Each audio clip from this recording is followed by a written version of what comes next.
Graça e paz, amados de Deus, estamos aí para mais um vídeo dessa série, né? Lendo e comentando Confissões de Agostinho. Hoje é a aula de número 60, né? E vamos fechar o livro 5, né? Para você que não sabe, o livro, né, Confissões de Agostinho, esse clássico, ele é dividido em 10 livros, ou como se fosse assim, 10 capítulos, dividido por versículos, né? Estamos fechando hoje, né, o livro 5, o capítulo 5, para a próxima aula, nosso próximo encontro, entrarmos no livro 6, ou no capítulo 6, né? Para você que me conhece, você caiu de paraquedas aqui no nosso canal, seja muito bem-vindo. Eu sou o pastor Anderson Porto, estamos aqui nas internet da vida compartilhando conhecimento. Deixe seu like aí, se inscreva aí, isso 2 segundos você se inscreveu. 1, 2, pronto, já está inscrito no nosso canal. Ative, né, as notificações aí para que você possa, né, acompanhar aí as nossas lives, que a gente entrar ao vivo, possa acompanhar aí as novidades teológicas, tá certo? Peço a você que compartilhe também isso, compartilhe em outros grupos, compartilhe com outras pessoas, né, o nosso conteúdo, para que o canal possa crescer, para que outras pessoas também venham conhecer o nosso trabalho. Vou deixar também o link, também eu sou filiado da Amazon, vou deixar o link fixado nos comentários aqui, né, caso você queira adquirir a obra Confissões, né, geralmente é baratinho, né, aí você ajuda também o Point. Se você quer fazer parte do nosso grupo do WhatsApp, né, que é o grupo dos apoiadores aqui do canal, basta você entrar no link do apoio que está fixado aí nos comentários. Você vai entrar lá, você vai ver que nós temos uma meta para nós alcançarmos. Quando a gente bater essa meta, a gente vai começar a sortear livro de teologia para os apoiadores, né? A partir de R$ 20, né, você se torna patrono aqui do nosso canal, te coloco aqui no nosso grupo do WhatsApp para você receber informações aí privilegiadas, né, o pessoal, né, os integrantes aqui, os membros aqui do nosso grupo do WhatsApp do Point, eles ficam conectados aí, assim como eu também, aproveitando as promoções, os lançamentos, pré-lançamentos, você fica sabendo de tudo isso aí, né? Qualquer site, qualquer editora tiver em promoção, as oportunidades a gente coloca, a gente joga lá, livro de filosofia, teologia, principalmente teologia, né? E não é um grupo para discussões nem debates teológicos, nada disso. É um grupo para divulgação e das oportunidades das promoções, tá certo? Então vamos lá. Só para situar você, sugiro que você assista os outros vídeos também, mas só situando você, nós estamos aqui, né, atentando para a vida de Agostinho. Ele já está na fase adulta, ele já está dando aula de retórica em Roma, e ele, nos últimos vídeos nós vimos isso, demonstrou-se bastante decepcionado com a seita maniqueísta na qual ele estava inserido, né? Ele se decepcionou, ele não confiava mais nos discursos e as propostas, os discursos proferidos pelos mestres maniqueístas não atendiam mais os anseios da sua alma. Então, ele estava ali, tateando, né? Certamente sua mãe Mônica intercedendo por ele, ele estava buscando a Deus. E aí ele traz uma informação aqui, ó. Olha o que aconteceu na vida dele, o que Deus faz para nos trazer para a presença dele. Assim, quando chegou de Milão uma solicitação endereçada ao prefeito de Roma, pedindo que fosse enviado para aquela cidade um professor de retórica com uma passagem paga com verba pública, eu me candidatei, exatamente por intermédio daquelas pessoas intoxicadas de vaidades maniqueístas, das quais me libertaria de lá para onde estava indo, mas sem que nenhum de nós soubesse disso. Depois, é claro, ele já convertido e declara aqui, né, que as vaidades maniqueístas, né, ou seja, as futilidades que eles traziam, ensinavam, eram proferidas por pessoas tóxicas. E ele estava entendendo que ele seria liberto dessa intoxicação indo para lá, que era a própria mão de Deus, afastando ele da seita maniqueísta, tirando ele de Roma e levando ele para Milão, né? Onde ele vai encontrar o bispo Ambrósio, vai ouvir suas pregações e vai se converter. Mas a priori ele está indo para lá com o intuito de tão somente dar aula, né? Ele não estava indo para lá para se tornar cristão na cabeça dele, mas Deus estava atraindo ele. Então foi uma maneira de Deus até mesmo afastá-lo da confusão, né? Da confusão na qual ele se meteu ali. Ele não encontrava diretrizes da verdade para seguir através da seita maniqueísta, né? E diz mais aqui, ó, Símaco, então prefeito de Roma, me examinou, apresentando-me um tema e em seguida me designou para ocupar o cargo. Para Milão eu fui, para o bispo Ambrósio, conhecido no mundo inteiro como um dos melhores homens, teu devoto servo, cujo discurso eloquente naquela época distribuía com fartura a farinha do teu trigo, o contentamento de teu azeite e a moderadora intoxicação de teu vinho. Aqui, depois já de convertido, ele declara, né? Naquele tempo, Ambrósio era um instrumento nas mãos de Deus, distribuindo farinha, azeite, no sentido de que era um eloquente pregador da palavra de Deus, né? Distribuindo pão da vida, Cristo, nesse sentido, né? Então, ele chega até Milão e conhece esse grande homem de Deus.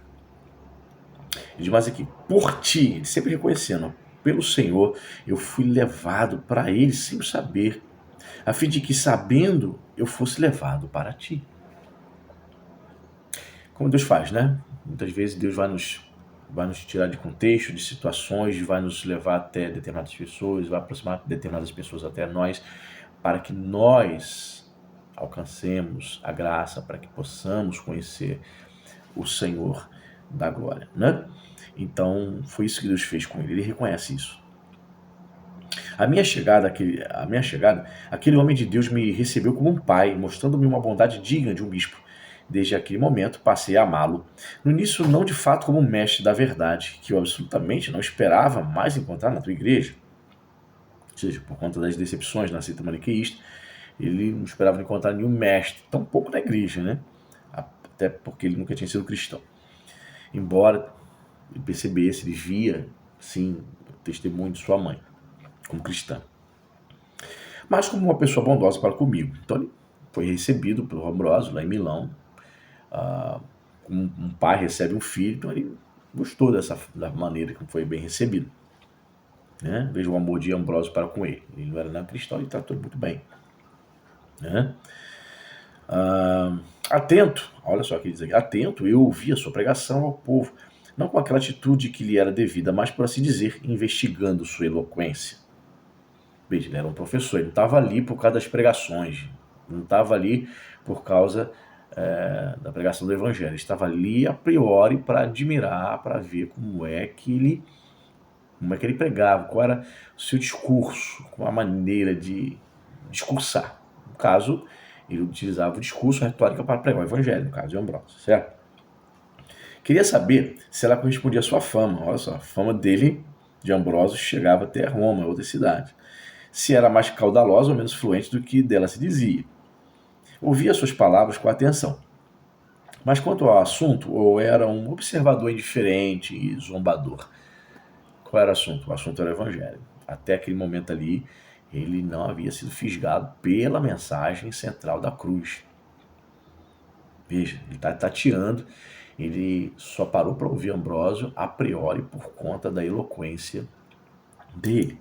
Mas até aquele momento, mesmo ele ouvindo, mesmo ele frequentando as prédicas de Ambrósio, ele ainda estava um espírito zombador, né? Indiferente. Para mim isso aí é indiferente. Ele diz mais aqui, dava-me prazer a suavidade do seu discurso, mais erudito, embora pelo estilo fosse menos cativante e harmonioso que o de Fausto. Fausto era o mestre maniqueísta que ele ouvia, né? Então ele reconhece, comparando os dois, o discurso, a oratória de Ambrósio é menos cativante do que Fausto. Olha só, ele reconhece isso. Interessante. Né? Quanto ao assunto, porém, não havia comparação, pois um divagava entre ilusões maniqueístas, Fausto, o outro ensinava a salvação, da maneira mais sólida possível. Caramba! Então ele foi até aqui sincero demais, né? Comparando os dois, Fausto, mestre maniqueísta, e comparando o nosso querido Ambrósio, assim, a Fausto está um pouquinho à frente no poder de persuasão, de retórica. Mas comparando os assuntos, não tem nem comparação. Enquanto um ficava divagando ilusões, o outro trazia a mensagem da salvação. Aí mais aqui, mas a salvação está longe dos ímpios. Salmo 119, verso 155, ele cita. E eu era um deles, na presença de Ambrósio. E, no entanto, pouco a pouco, sem o saber, me aproximava dela cada vez mais. Ou seja, ele não tinha ciência, mas ele estava tateando, estava bem próximo da salvação. Estava ouvindo a palavra estava sendo lançada como semente, né? Embora eu não me esforçasse para aprender o que ele dizia, tipo assim, ele ouvia as mensagens do evangelho, nem pesquisava, indiferente. Querendo apenas ouvir como ele o dizia. Ele estava interessado na técnica dele, não na mensagem em si.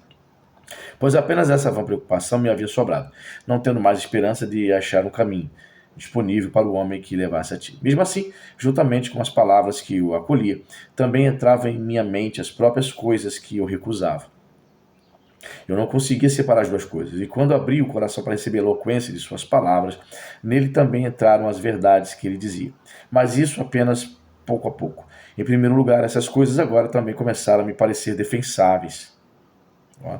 E eu, que antes achava que nada se pudesse dizer contra as objeções maniqueístas em prol da fé católica, vi agora que essa fé podia ser defendida sem nenhum cinismo, especialmente após ouvir uma ou duas passagens do Antigo Testamento, explicadas muitas vezes como um espelho.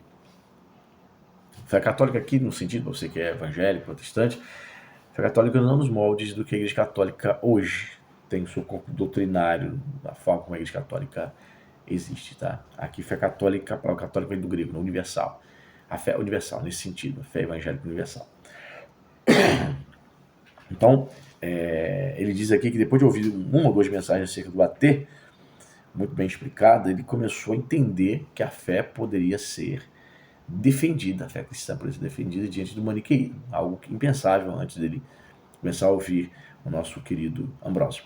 Um detalhe é que ele vai falar aqui mais à frente, né? Aqui, ó, passagens que, entendidas literalmente, me conduziram à morte espiritual. Quando ele lia o Antigo Testamento, quando chegava ao conhecimento dele algum trecho bíblico do AT, ele entendia de maneira literal muitas passagens e ele dizia que isso levou à morte espiritual. Eis a razão porque ele era adepto, né, de muitos textos do AT serem interpretados de maneira alegórica, né? Embora ele procurasse equilibrar, né, a escola de Alexandria, que seguia a interpretação alegórica, e a escola de Antioquia, que interpretava mais os textos de maneira literal, né? Depois de ouvir a explicação de muitas passagens das Escrituras, eu agora censurava meu desespero por acreditar na impossibilidade de alguma resposta àqueles que detestavam e ridicularizavam a lei e os profetas. Todavia, nem por isso percebi, então, que se devia adotar o método católico, porque ele também tinha seus eruditos advogados, que, em geral, e com demonstrações racionais, sabiam responder a objeções. Tampouco que eu, consequentemente, devia ser condenado, pois era possível defender os dois lados. Assim, a fé católica não me parecia subjugada, como também ainda não me parecia vitoriosa. Ele falou que ouvindo, após ouvir tanto tempo Fausto, mestre maniqueísta, depois de ouvir Ambrósio, ele percebeu, sim, é possível defender a fé cristã. Mas ainda eu não entendo que a fé cristã subjugou totalmente o maniqueísmo. Né? Ele diz aqui, como também ainda não me parecia vitoriosa. Ainda, ou seja, o coração dele cheio de dúvida, né? O cara era um erudito, um filósofo. O coração dele fervilhava de dúvidas, né? De maneira que ele percebia, pô, como defender os dois, cara. Os dois têm argumentos prós e contras. Se eu quiser atacar o cristianismo, eu consigo. Se eu quiser atacar o maniqueísmo, também. Se eu quiser defender o cristianismo, posso. Eu estou entendendo que eu posso defender com bons argumentos. Assim como o maniqueísmo também. Então ele declara que não me parece ainda totalmente vitoriosa a fé cristã. Verso 25 e último do livro aqui, livro 5, ou capítulo 5, ele diz o seguinte, ó. Comecei a pensar seriamente sobre isso para ver se de algum modo eu podia, mediante alguma prova evidente, condenar os maniqueístas por falsidade. Se ao menos eu pudesse conceber uma essência espiritual, todas as fortalezas deles seriam destruídas e totalmente afastadas da minha mente, mas eu não podia. Ou seja, ele começou a pensar seriamente em encontrar evidências. Eu tenho que provar para mim mesmo, não para alguém, mas parecia que era isso que ele queria. Preciso provar para mim mesmo que a fé, ou o argumento, a filosofia, a seita maniqueísta é falsa. Mas eu não conseguia. Ainda estava preso ainda a algumas questões. Ele diz mais aqui, apesar disso, acerca da estrutura deste mundo, de toda a natureza que os sentidos físicos conseguem captar, cada vez mais ponderando e comparando as coisas, concluí que os princípios da maioria dos filósofos têm se mostrado mais verossímeis. Assim, seguindo o suposto método dos acadêmicos de duvidar de tudo e, entre tudo, oscilar, eu decidi que àquela altura devia abandonar os maniqueístas. Olha só, ele estava próximo da sua conversão, analisando, observando os argumentos cristãos e maniqueístas. Ele decidiu, chegou. Parecia que as orações de Mônica estavam sendo entendidas. Ele decidiu abandonar o maniqueísmo. O primeiro passo para se tornar cristão é ter que abandonar o maniqueísmo. Achei, diz ele aqui, achei que, mesmo na dúvida, não poderia continuar numa seita a qual preferira alguns filósofos, aos quais, não obstante, por não ostentar o nome de Cristo, eu me recusava determinantemente a confiar a cura de minha alma enferma. Por isso, decidi que, por enquanto, eu seria um catecúmeno da Igreja Católica, a qual eu fora confiado por meus pais, até que se me apresentasse algo evidente que me permitisse determinar minha rota. Olha, portanto, agora a gente termina o capítulo 5 aqui, o livro 5, onde ele consegue, com muita dificuldade, mas com a ajuda de Deus, romper com o maniqueísmo, né? A seita maniqueísta, com suas vãs filosofias, com seus vãos ensinos, né? E assume a fé cristã, que ele usa o termo católica, que significa fé, a palavra universal, né? Católica no grego é universal, fé universal. Para nós brasileiros, principalmente se você é novo convertido na fé cristã, protestante, evangélico, pode soar que ele está falando da Igreja Católica que você conhece atualmente. Não, com certeza não. Ele está falando aqui, século V, idade, né, antiga, não havia nem chegado na Idade Média ainda. A Igreja Católica ela vai tomar forma como a gente conhece hoje, principalmente na Idade Média, não na Idade Antiga. Então, quando ele fala fé católica, é fé universal, né, fé cristã. E é isso, estamos chegando próximo da rendição, na sua obra Confissões, da total rendição de Agostinho de Hipona.